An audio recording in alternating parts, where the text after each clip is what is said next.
Today on Trucks, Stacey and I finished transforming Chevy's Xtreme S10 into a muscle-bound sport truck. We'll lay on the stripes, then melt off the rubber on our Xtreme pickup.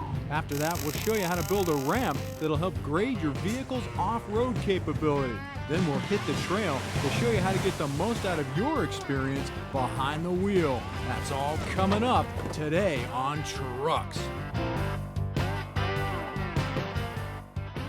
Hello everybody, and thanks for dropping into the shop. If you've been around the last couple weeks, then you've seen our Xtreme S10 go through quite a transformation. But if you've missed the last couple of shows, we need to bring you up to speed with Project LT Xtreme. The first thing we did was tear out the stock 4-banger to make room for the donor LT1 with a 700 R4 automatic tranny. Of course, that's controlled with B&M's hammer shifter. VDO gauges and a custom panel monitor the heartbeat of our Xtreme.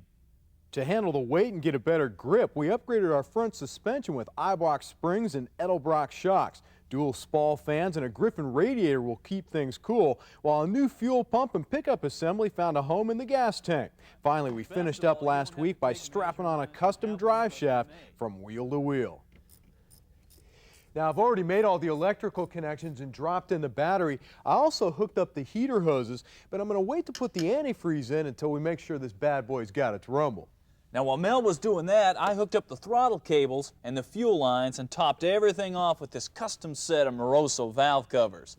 Now comes the moment of truth. We're going to put fire to this thing to check our clearances and make sure everything's ready to go. Not to mention, we're dying to hear what this thing sounds like with open headers. Oh man, that sucker sounds healthy, This buddy. thing rocks! Now, of course, a performance motor is useless without a performance exhaust, so we're going to go with a complete Flowmaster system that connects both headers together and flows through one 3-inch pipe. Flowmaster's real claim to fame is the muffler because it uses a series of chambers instead of baffles to help reduce back pressure without breaking your eardrums or the law.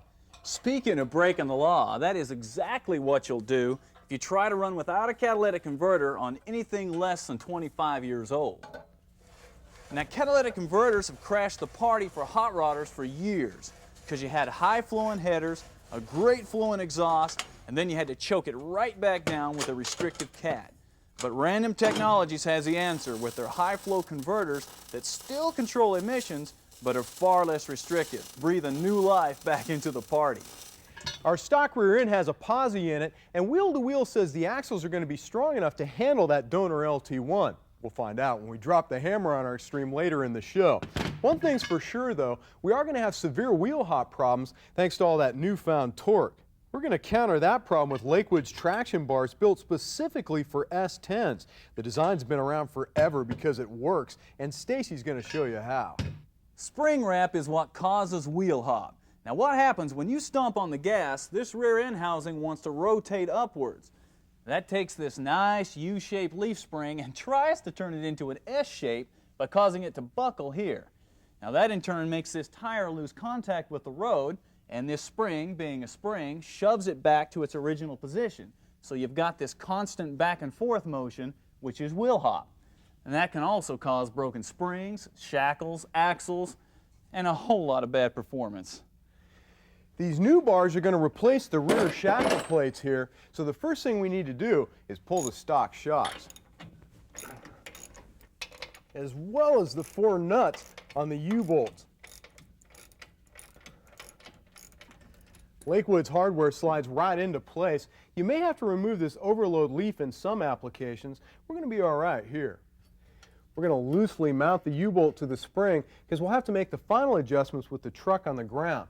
Now we can show you how these things really work. When the torque's applied to the axle and it twists up, like Stace was telling you earlier, the bump stop here hits the frame and the bar keeps the spring from flexing, eliminating your wheel hop problem and giving you the performance you're after. Since we have the shocks off, we're going to go ahead and upgrade them with the same Edelbrock Performer shocks that we used on the front. Not only do they perform better, but heck, you got to match.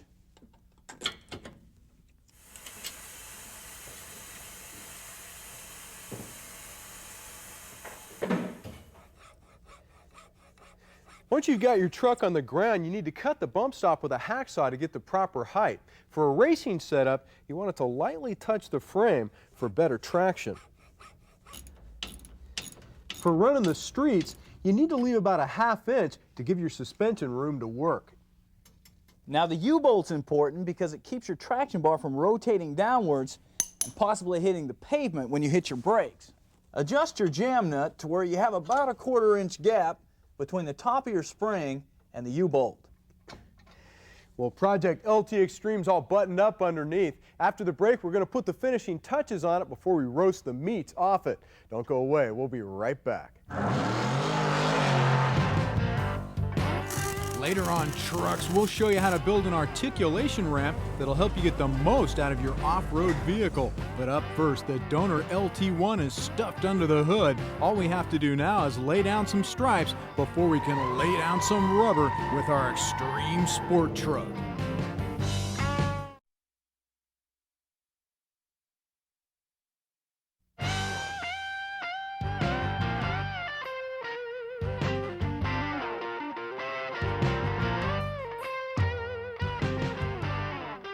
Welcome back to the show, everybody. I know it's just about killing you to see this thing roll down the street. Not as bad as it's killing us. Well, that's for sure, but it's important to remember anytime you do a major project like our donor swap here, you need to check all the fluids as well as your wire connections. Believe me, nothing will ruin your day like a lot of horsepower and no brakes, or a fire under the hood due to bad wiring or a bad fuel connection. You know, the worst thing for the performance of the fuel injection is a big old gulp of hot air from the radiator.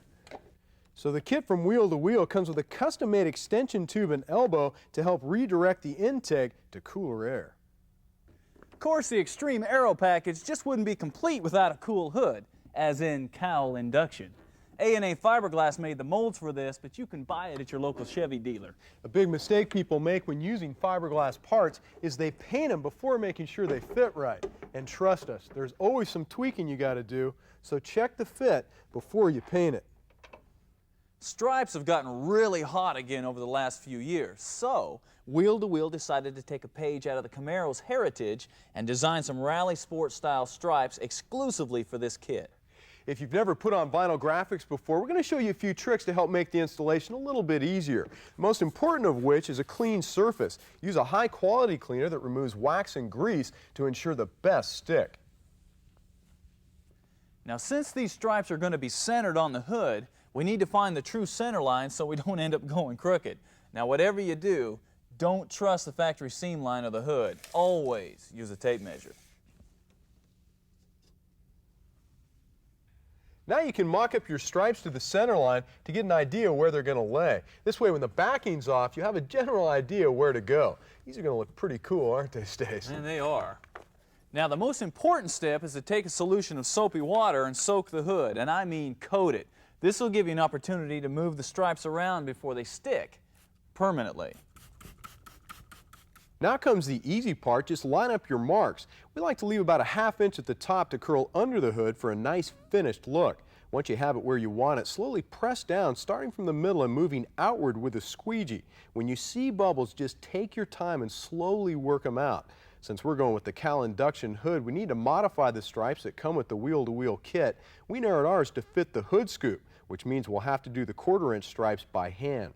Pull the protective covering back at a sharp angle to avoid raising the stripe, and the hood's finished. We need to narrow our roof stripes to 8 inches to match the hood. Now, these stripes are for an extended cab pickup, so we're going to have to shorten them as well. Now, make sure of your measurements, because if you cut them too short, you might as well just chuck them in the trash. For a real clean look, we're going to run our stripes through the brake light pocket, so we need to get this lens out of the way.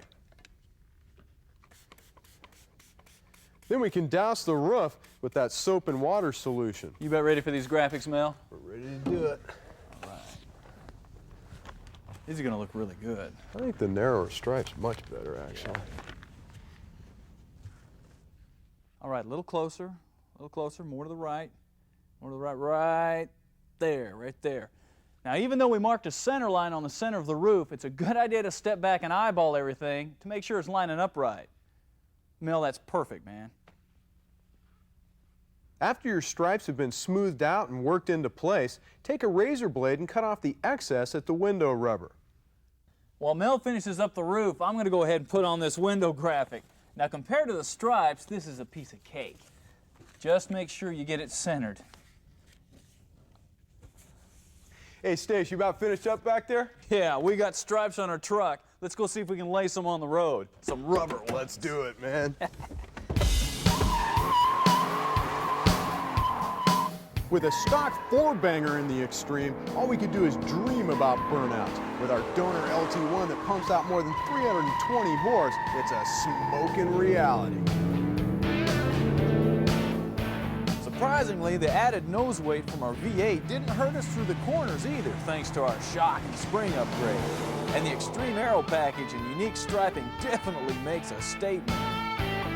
But not near the statement we'll send to those unsuspecting Vets, Camaros, and Mustangs when we chase them down. Don't go away. We got more trucks for you right after the break.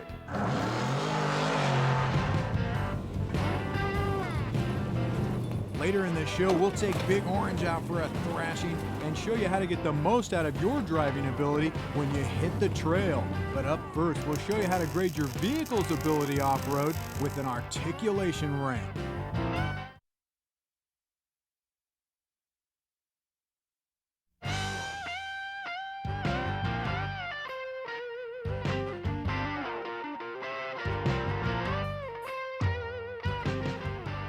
Welcome back to the shop. If you're into off-roading, you've at least heard about articulation ramps and the term RTI. But if you haven't, you probably do know more suspension movement usually means a better performing vehicle off-road. But with any kind of suspension mods, whether it be a lift or just bigger tires, there's always going to be questions like, did I go too high? Or, oh, I could have gone higher. Fortunately, an articulation ramp can answer all those questions. But before we build our ramp for the truck shop, we need to clarify articulation, which is basically how much your suspension can flex with all 4 wheels still on the ground. For our ramp, we're going to use 2x2 square tubing for strength. Now, the only requirement is your ramp needs to be longer than your longest wheelbase vehicle. So we're going to make ours 13 feet long and 16 inches wide. That'll be plenty. While Stacey's busy laying out the side rails, I'm going to go ahead and cut our cross members with a plasma cutter.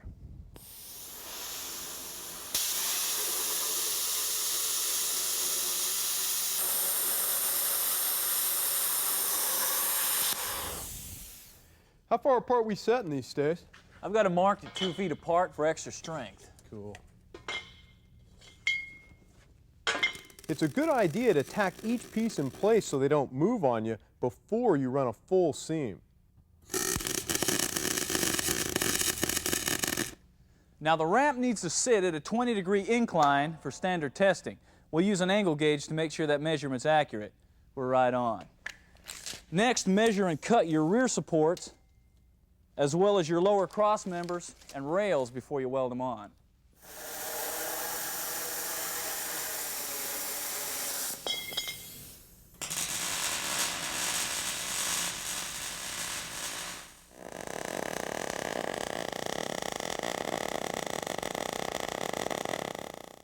Of course, we need to have some support to keep this thing from tipping over, so we're going to put a 3-foot outrigger at the end and a 2-foot piece in the center. Don't forget to support them. The last thing we need to do is weld some expanded metal onto the face of the ramp to give us traction. It also ties everything together.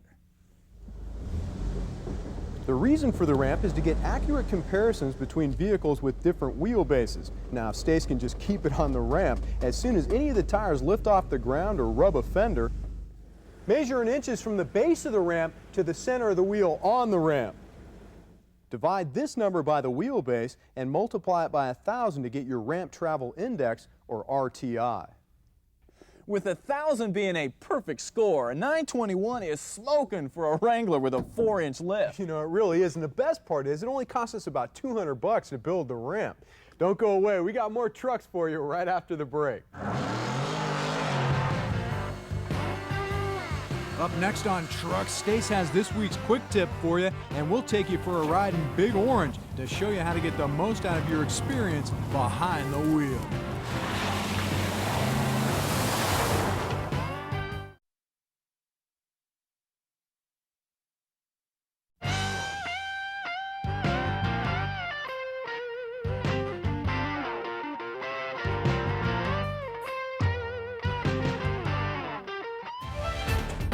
Welcome back. You know, Stacey and I have been off-roading a lot of different vehicles, and as everyone knows, no two trails are alike. But there are some basic driving skills that'll save your equipment and pull you out of some pretty hairy situations.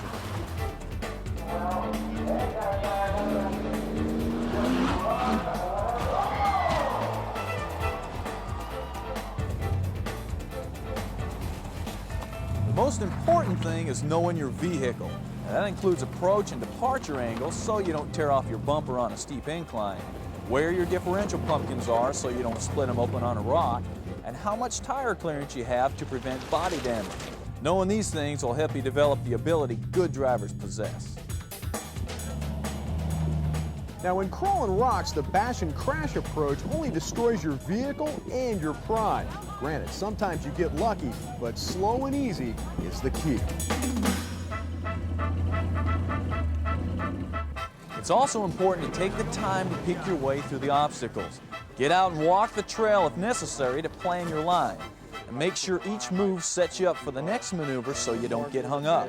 But remember, things rarely go as planned, so give yourself some options before you end up hanging off the side of the hill.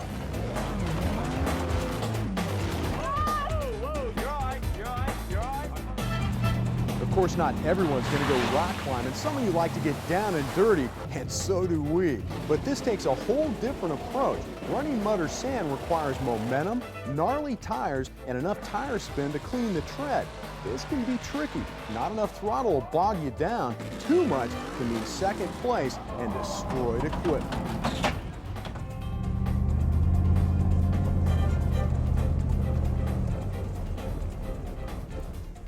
Now that's just a few basic tips, and we'll show you some more in the weeks to come. But remember, no tip in the world's going to do you any good without a little common sense.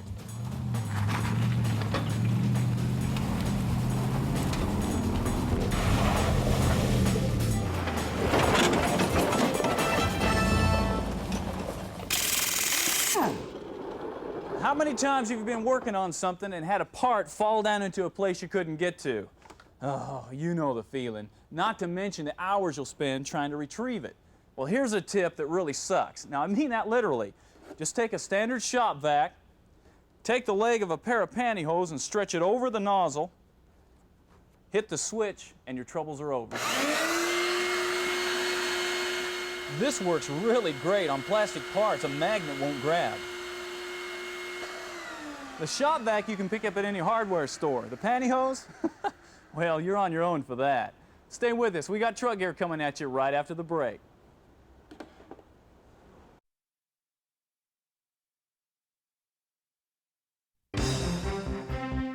And now truck gear, parts, tools, and equipment for pickups and sport utilities. If you're tired of the cargo in the back of your truck or SUV giving you the slip, this cargo bar by Save-A-Load is worth its weight in gold. And since it's made of aircraft aluminum, it won't rust or corrode either. It's width adjustable to fit any compact or full-size vehicle and has a bending strength of more than 700 pounds. The easy pump handle and quick release push button make it safe to use as well. Keep the cargo right where you want it with a Save-A-Load for about $70. Now, for those of you truck guys that are running a high RPM motor and a standard shift transmission, this blow-proof bell housing from Lakewood is cheap insurance should you grenade a clutch. It's made out of high tensile steel and offers a full 360 degrees of protection by retaining the shrapnel of a blown clutch. Now, these things only cost about $250 and are available for most Ford, Chrysler, and Chevy applications. That's going to do it for truck gear. Let's see what we have for you next week on Trucks.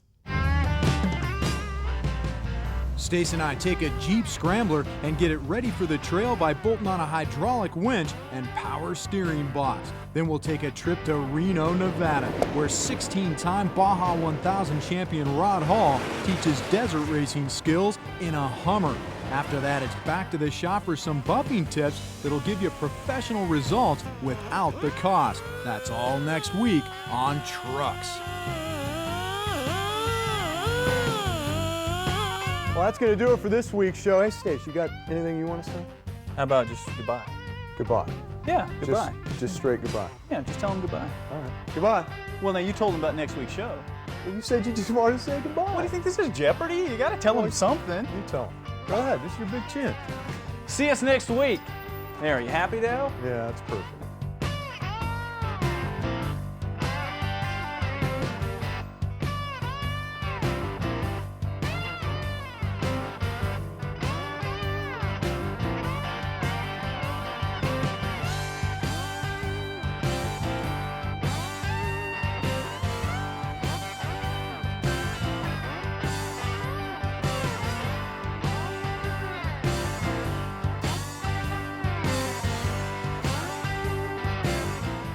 Trucks is an RTM production.